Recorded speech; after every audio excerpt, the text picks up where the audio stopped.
Hello, Yakri here with my first Anthem video. Hopefully, probably, maybe, the first of many. So, quick proviso, if you're wondering why I'm in a weird area, maybe my audio is a bit echoey, and there's no green screen, it's because I moved recently, and so everything's still a mess. Well, I'm hiding most of it right behind my back. So, let's just jump into this. The Anthem demo, I just got done playing it for the weekend, and I'm trying to kind of like slap together a video before work. I have time to finish it on the weekend. It was pretty good. I would say it was pretty good. The demo, it was a lot of fun. I think my prime concern with the game before playing it was that the combat just wouldn't actually feel that great, and that the lower enemy density than, say, Warframe wouldn't be my favorite. And I think some of those, like lower enemy density, I still don't really like it in certain parts of the game, but it was more fun than I expected, and I liked their combo system. And overall, it felt pretty good. It felt pretty good. And the demo was pretty fun. I didn't have a lot of problems with it, and like that's kind of like my very short summary of the demo experience for Anthem. At this point, I would recommend buying it. It seems like a good game. It might be, it's possible, although we don't know for sure, that it's going to be a little content light at launch, but you know, it's kind of up to you whether or not that's something that's going to turn you off of the game. These days, that's kind of par for the course, although that's not really a good thing. But a lot of drama about the Anthem demo, and so I feel like I should talk about some of that stuff.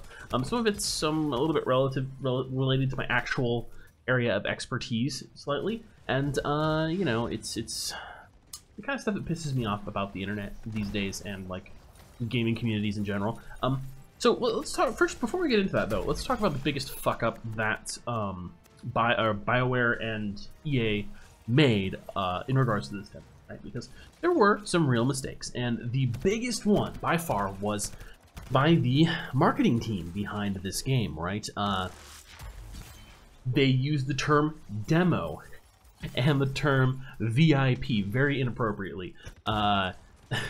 So this was more of a stress test using a beta build of the game. We know it was using a beta build of the game, and I call it a stress test because everybody had access to this. So, and not surprisingly, their servers struggled under the weight of all those people quite a bit. So they really did the opposite of tempering expectations, though. They called it a VIP demo, and VIP meaning implying some exclusivity, extra unusually high quality. You know, like a VIP lounge is not for fucking everybody off the street to go into. So when you say VIP demo, it makes it sound like there's some exclusivity here. And since it was everyone with their whatever it's called, Premiere, that's how I got into it. And if you pre-ordered the game, you get into it. And then you also, if you've done either of those things, you get to invite 3 of your friends. And so that meant that pretty much fucking everyone, everybody with any interest in the game, many people with no interest in the game, all got to try the demo.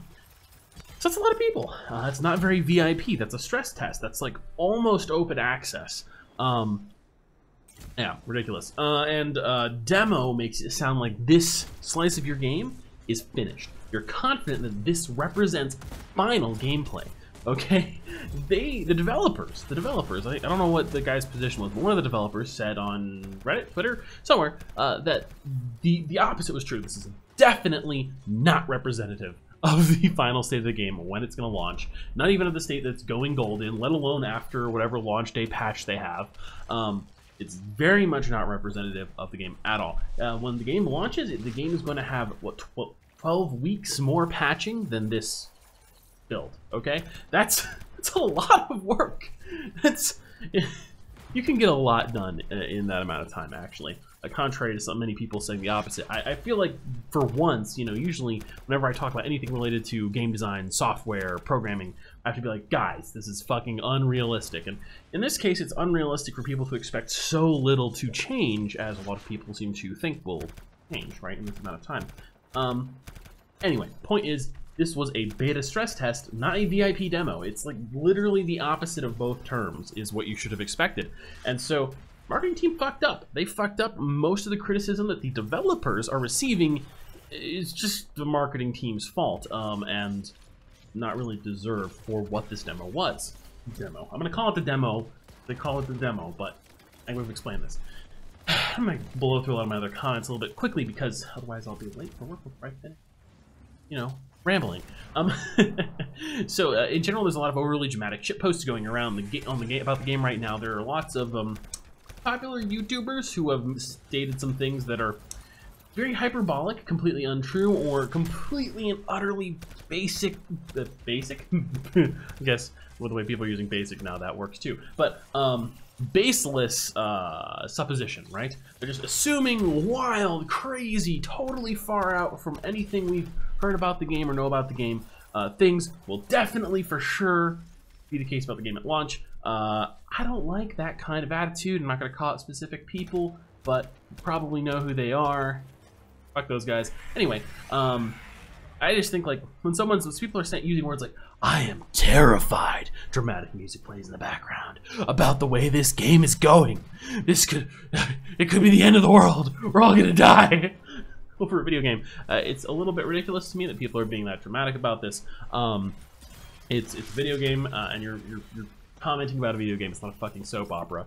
No one fucking ever dies in the soap opera anyway, unless they're contract's up. Okay, so the connection issues in the demo were not that bad. I connected fine by like 9 p.m. Some people say like, oh, other people didn't connect fine. Well, the majority of people probably connected fine by about that time.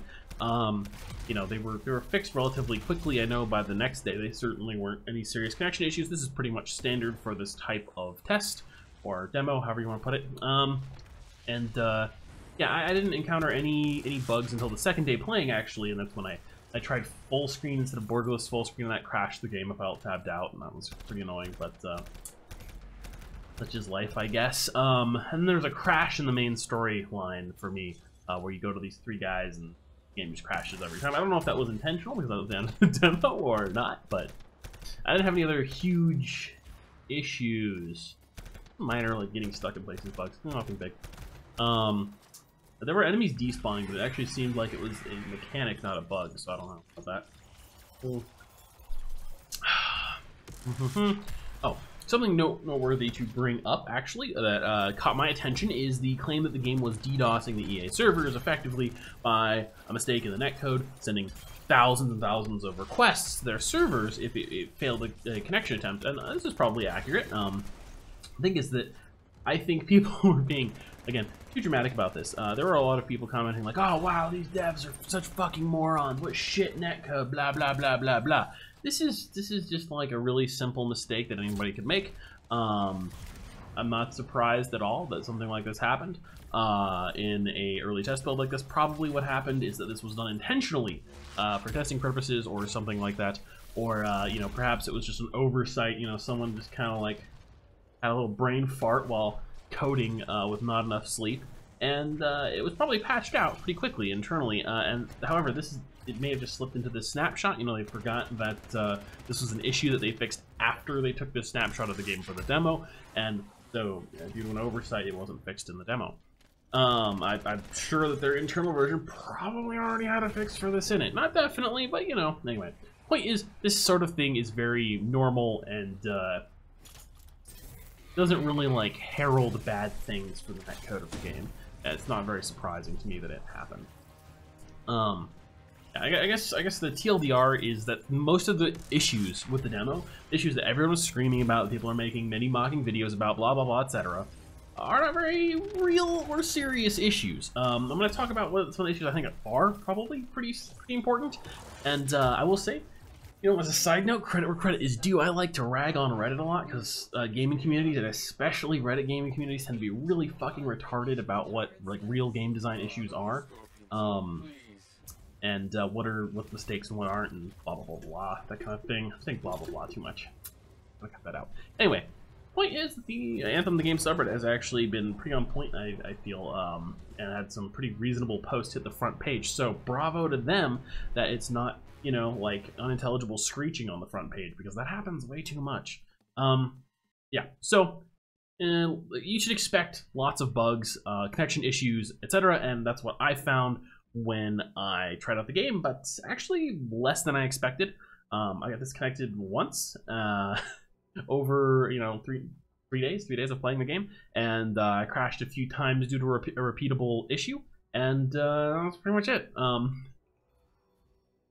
So there are some pretty big real issues, though, and I think it's important to raise a stink about real issues in a constructive, positive way. Like, this is bad, please fix. Here's why we don't like it, and in particular, I think accurately describing issues and why they're problematic for the community, for the people playing the game, is more important than describing fixes. Okay, because game developers can probably come up with a better fix than you can usually. And a lot of really popular community fix suggestions just are impossible to implement or are otherwise moronic for some reason that the creator of those suggestions can't see because they're not a professional in the field or in a related field. Anyway, so UI is this game is fucking terrible. I'm gonna try and I don't think I have any real UI footage I can like stick this video because I didn't think to record it at the time, but it's awful. It's really bad. It's a console first UI, and that, unlike mobile first, it is not something that translates to PC very well at all. It's terrible. It's not great on console either. I haven't seen many console first UIs. They exist, but very few console first UIs that actually like feel good on a controller. Compared to just like a hacked over PC UI to a controller, right? Because typically it's menus. We're talking about menus here, right? And you can just move through a menu like you could do with like, I don't know, arrow keys or something. It doesn't make a difference. All it really matters is that it's snappy and responsive, and there's no big animation delays. Blah blah blah. And I almost did it again. Anyway, the UI for Anthem is slow. It has a long animation delay built into every action. It's unintuitive. It uses a very poor diagonal design that wastes a huge amount of screen space.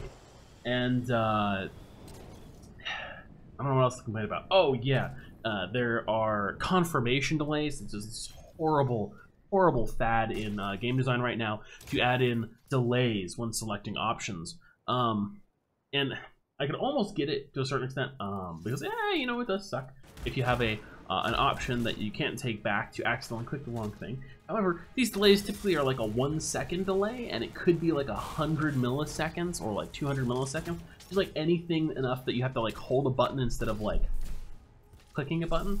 The thing is, they don't work well on PC, especially for things like the conversation options in this game. They use like 1 and 2 to like choose your conversation option. But you're not going to accidentally bump 1 or 2. On PC, it's not going to happen because your fingers are not like sitting there waiting to like accidentally tap one or the other, right? It's pretty hard to fumble that. So yeah, I don't know. I really don't like confirmation delays, and they should not exist for anything other than like resetting all your options. If you really have to have a confirmation for something, it's on PC. It'll pop up. It's like, are you sure? Yes, and make it fast and responsive. Okay. The other issue for PC specific thing, this is like a minor gripe, but like escapes from some things but not others. Escape is the universal escape button, like the B button in controller PC. And so if you have any sort of window up, you should be able to tap escape to get out of it. And you should be able to tap escape until you're back to no windows are up, and then tap escape again brings up the main menu. That's like the standard control scheme that everyone expects, and when you defy those expectations, you're just making your game less intuitive to people who have been playing games for more than 30 seconds, right? I don't know. Basically, there have been some pretty decent suggestions actually on how to fix this. It's fairly simple. You need to remove animation delays completely. You need to do anything that can be done to streamline the streamline the menu experience, making the menu experience faster, right? So if you can optimize those menus in any way to make them load more quickly, that's worth doing, even if it requires reducing the graphical fidelity of the menus, because making them look fancy is not as important as making them load quickly, okay? They need to be fast. That's the #1 requirement for menus. They also need to have a vertical alignment. The horizontal or the diagonal alignment is just terrible, and there are missing UI elements in the game right now that other people complained about, like more stats in the Forge, and you can fit those into the UI of the game better if you get rid of this horizontal diagonal design in order to have more space. So UI sucks. UI sucks dick. massive dick. Could I make a better UI myself? Absolutely, 100% I could.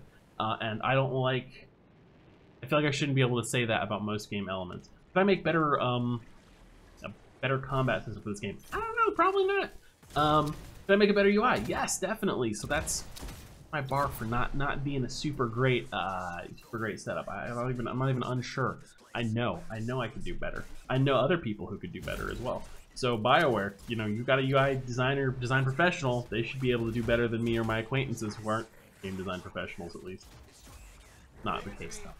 So, flight controls. Let's talk about flight controls. The flight controls in this game suck dick. Why? Because, well, there's basically like one set of good flight controls for mouse and keyboard. There's one way to do it that works really well, and everything else kind of sucks dick. And what is that way, you ask? Well, it's very simple. And I think I point to War Thunder. War Thunder executes this fantastically. There are a few other games that use the same controls, and really, I've never experienced anything to top this, and that is simply that you have a reticle, and that reticle can be moved normally. Hopefully raw input, but you know some games use aim smoothing. The key thing is though that there's no acceleration or and there's no momentum to your reticle. Okay, yeah, I look my camera to the left and I'm looking at this thing where I want to go, and I stop moving my mouse, then the reticle stops, and then the character I'm playing or the plane I'm flying realigns itself realistically using whatever its flight model is to track my reticle as best as it possibly can. And if it can't, like if the flight model differs, it'll start, you know, falling off. Or if I'm holding my reticle straight upwards and the plane starts stalling, my reticle stays straight upwards and the plane just falls down and does whatever its flight model says it should do. And this is a very simple model that works extremely well, and it would work extremely well for Anthem as well. And the problem with Anthem, okay, so the problem with Anthem is simply that your reticle has a traversal speed, okay? It has weight, which means that if you move your reticle, it can keep moving after you stop moving your mouse, right? You can have momentum and swing, and then your character also has a flight model and traversal and momentum that then tracks this. And so you cannot simply move your camera to look at where you want to go and go there. And how it should work is pretty simple. You should not have your camera controls fucking hijacked by BioWare. Don't hijack the mouse input. Do not. Just raw mouse input. You'll look where you want to go, and your character uses their like flight model and their traversal speed that they have in the flight mode to follow that. And the skill in flying should be in controlling that flight model, not in fighting your actual mouse input. Okay, it feels terrible. It's unintuitive. It's frustrating, and it gets better in the sense that you can learn how to fight the controls, but fighting the controls in a video game does not feel good. Most people don't like it. I don't like it. Huge amount of people online have stated they don't like it. For the love of God, change this. Like, if there's anything about the controls you change, it should be this. And they've already had a statement that, oh, we fixed this. It's fixed. It's not fixed because they didn't fucking remove the weight, the momentum, the traversal speed on your mouse input. It's still there. As long as that's still there, this issue is not fixed. Yeah, I think that pretty much covers it. UI and the flight movement are in a bad position, in a bad place. I don't think I have any other complaints about the game that I would care to lend credence to until it releases. And judging by the time, it looks like I won't be uploading this before I go to work, so I'll see y'all tonight. Later.